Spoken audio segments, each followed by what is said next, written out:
ನಮಸ್ಕಾರ. ನಾನು ಗುರುಸ್ವಾಮಿ, ಯಲಹಂಕ ಹಿರಿಯ ನಾಗರಿಕ ವೇದಿಕೆಯ ಪ್ರಧಾನ ಕಾರ್ಯದರ್ಶಿಯಾಗಿದ್ದೇನೆ. ಇವತ್ತಿನ ಈ ಹುಟ್ಟುಹಬ್ಬ ನಮ್ಮ MLA ಸಾಹೇಬ್ರದ್ದು ತುಂಬ ಅರ್ಥಗರ್ಭಿತವಾಗಿದೆ. ಜನಗಳು ತಾವೇ ವಾಲಂಟ್ರಿಯಾಗಿ ಬಂದು ಇಲ್ಲಿ ಅವರಿಗೆ ಹುಟ್ಟುಹಬ್ಬದ ಶುಭಾಶಯಗಳ ಹೇಳ್ತಾ ಇದ್ದಾರೆ.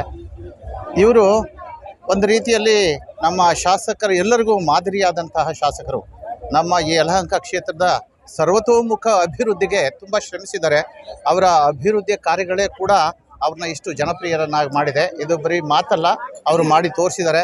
ಇವತ್ತಿನ ಈ ಹುಟ್ಟುಹಬ್ಬ ದಿವಸನೂ ಕೂಡ ಸುಮಾರು ಅಶಕ್ತರಿಗೆ ಸೈಕಲ್ ಕೊಡ್ತಾ ಇದ್ದಾರೆ. ಆಮೇಲೆ ಬಲಹೀನರಾದಂಥವ್ರಿಗೆ ಅವರು ಇದನ್ನು ಸ್ಕೂಟರ್ ಕೊಡ್ತಾ ಇದ್ದಾರೆ, ಹ್ಯಾಂಡಿಕ್ಯಾಪ್ಸ್ಗಳಿಗೆಲ್ಲ. ಈ ರೀತಿಯ ಒಂದು ಅರ್ಥಪೂರ್ಣವಾಗಿ ಜನ್ಮದಿನ ಆಚರಣೆ ಮಾಡ್ಕೊಳ್ಳೋದು ತುಂಬ ವಿರಳ. ನಿಜವಾಗ್ಲೂ ನಾವು ಸದಾ ಅವರ ಹಿಂದೆ ಇದ್ದೀವಿ. ಅವರು ಏನು ಕೆಲಸ ಮಾಡಿದರೂ ಕೂಡ ಅವರು ಜನಗಳಿಗೆ ಅನುಕೂಲವಾಗೋ ರೀತಿಯಲ್ಲಿ ಕೆಲಸಗಳು ಮಾಡ್ತಾ ಇದ್ದಾರೆ. ಅದು ಜಗಜ್ಜಾಹೀರಾಗಿದೆ.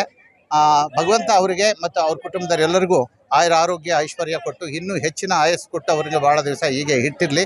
ಜನಗಳ ಸೇವೆ ಮಾಡುವಂಥ ಅವಕಾಶ ಅವ್ರಿಗೆ ಇನ್ನೂ ಹೆಚ್ಚು ಸಿಗಲಿ ಅಂತ ನಾವು ಹಿರಿಯ ನಾಗರಿಕ ಪರವಾಗಿ ಅವ್ರಿಗೆ ಹಾರೈಸ್ತೀವಿ. ಈಗ